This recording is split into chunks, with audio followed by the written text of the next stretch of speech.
Hey, you guys, is Laila Ali really afraid of Claressa Shields? Let's talk about that for a minute. Now, I've watched this rant that Claressa has been going on social media, the Breakfast Club. Any and every platform that would have her, she has been on it. And I've seen her several times. I've seen the clips. Although fighters talk trash against each other, they've been doing that for years. Muhammad Ali was one of the greatest as far as I could remember. I was a little girl at that time, but just watching his fights and watching, a documentary here or there about him, yes, he was that guy. But it's a difference between being confident and just outright nasty. It's a difference in being confident and not manipulative. It's a difference in being confident and then trying to tear a person's character down. Those are totally different things. Claressa Shields is not just talking smack about Laila. That's just not smack talking. This is a person who clearly has a vendetta against her. This is a person who is clearly jealous of her. Now, I'm wondering, is this woman's father in her life? Has he played an integral role in her life, Claressa? And I ask that question because she's always comparing Laila to her father. Daddy's little girl, or Miss Pritzy in so many words. So that's a red flag all in itself that she keeps referring to her. In other words, it's Miss Pritzy. I don't remember the exact terminology she uses, but it's Pritzy, pretty girl, so to speak. Is she jealous? Yes, I believe that she's jealous, absolutely. I believe that she wished she had that relationship with her dad if she have not, or even if she had a relationship with her father. For some reason, it irks her that this woman was the daughter of Muhammad Ali. It literally irks her. I've heard the videos where Laila has given Claressa accolades. She really has.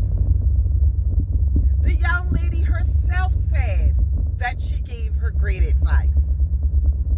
But in her mind, she took one thing that Laila said, and in her mind, she narrated what she wanted it to believe.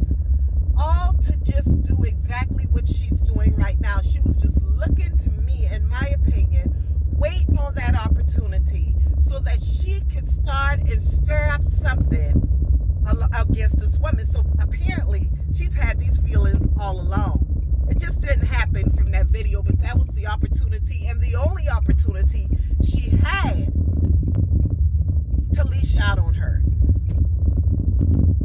I am so glad that the maturity of a grown woman like Laila, who has different businesses, who have shown what she could do in the ring, although I was never a great fan of her because I wasn't watching boxing like that at that time. I didn't understand the way that they talk so harsh and, they could do this and they could do that. And I literally used to imagine myself fighting her. I literally used to do that. But then I understand that this is just something that fighters do. But the sad part of this is,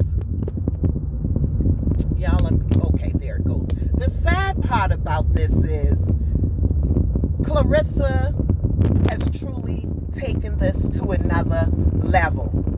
I thank God that Laila decided, I am not getting out of retirement to prove anything to this little girl, because right now she's acting like a low whining girl who wants attention.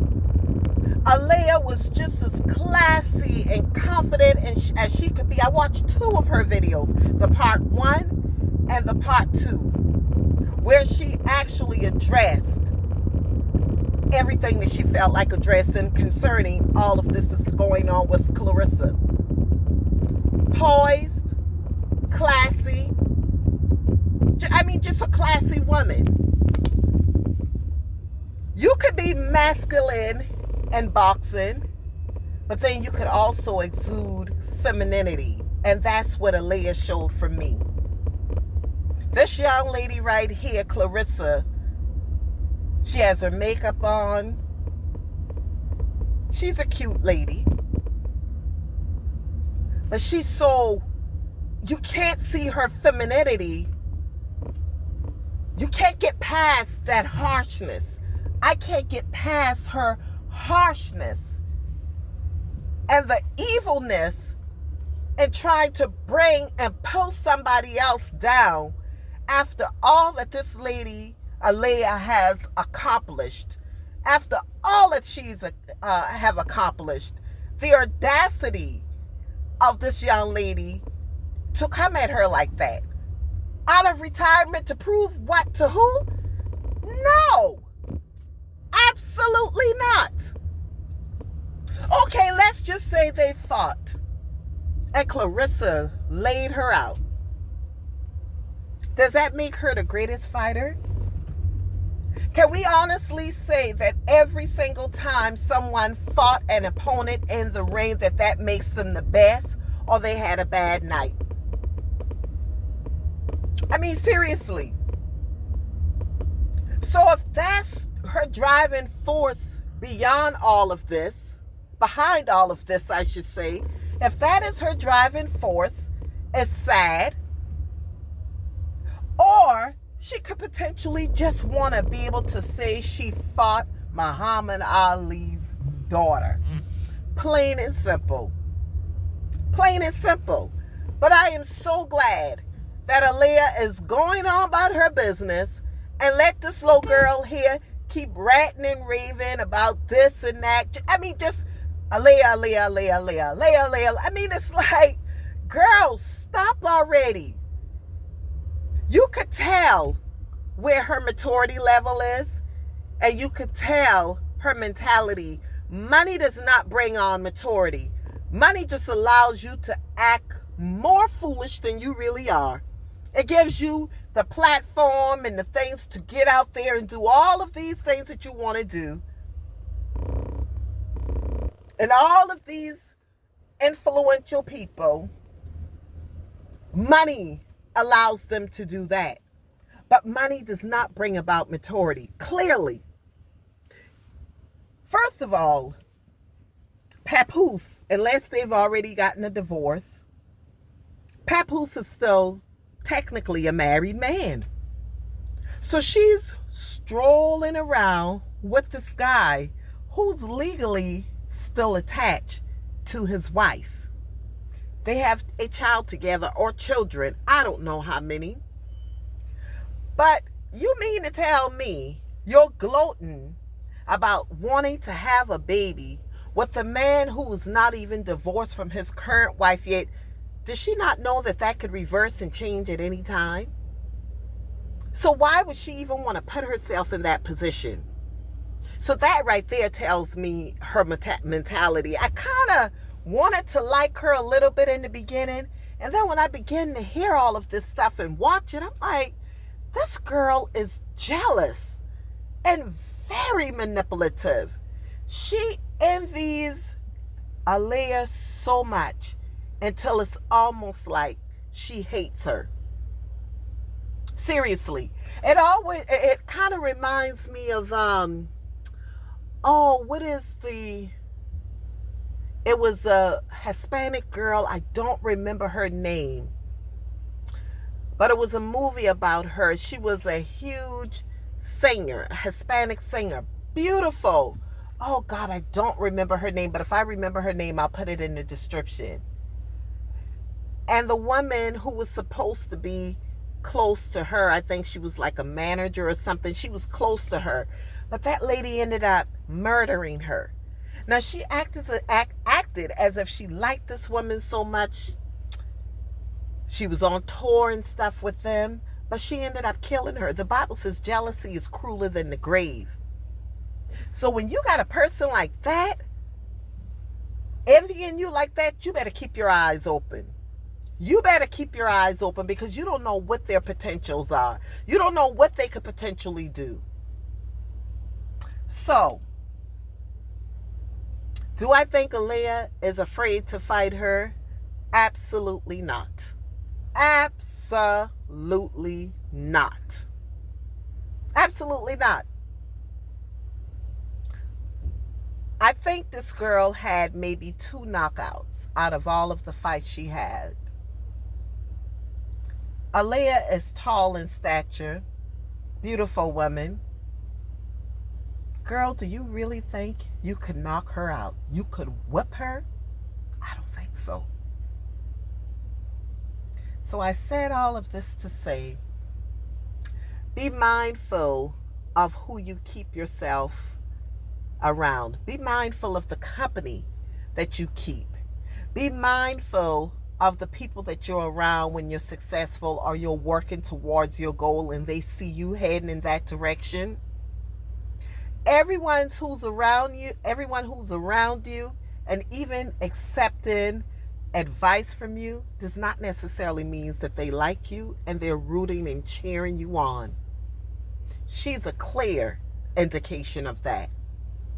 Clear indication. So Aaliyah, kudos to you, lady. You did that. If she ever sees this video, y'all go watch her video. Go check it out. Just research Aaliyah and on YouTube. Check the video out. She smashed this young lady without being nasty and sounding bitter. She did her thing. And I think that that is the way that we should handle people. It's almost like Tabitha Brown. Tabitha Brown, remember Wendy Williams came for her husband. Tab knocked her out of the box, was just as, elegant with it, classy with it. Have you ever told anyone off and just as classy as you could be? That's what Aaliyah did, and that's what Tab did. And I think as ladies, as real mature women, that's the way we go about it. You can let them have it in the most classy and elegant way and still be a lady. Still be a lady. Claressa, get on board. Get on board. Because right now, you're looking bad. You're looking thirsty. You're looking as if you are miserable, actually. Don't do that. You don't have to be that way. There's help out here. There's therapy out here. If you feel like you need someone to talk to someone. But choose your battles wisely. Leave that woman alone and go ahead on about your business. So I gotta go. I'm getting ready to pick up my prescription. You all have the most amazing day. Like this video, please like it and share it, and thumbs it up. Well, that's the same thing as liking it. And if you've not already done so, please subscribe to this channel and click that notification bell so that you will be notified when I am uploading new content. And I know I am looking so crazy. I am tired, y'all. I am tired. I have been taking care of my husband and getting him back well since he had surgery about 6 weeks ago. And I need rest. I'm going to stop confessing that I'm tired. I just need rest. Y'all check out my book, Gabrielle, the Biggest Little Dreamer, on Amazon. See you later. Bye-bye.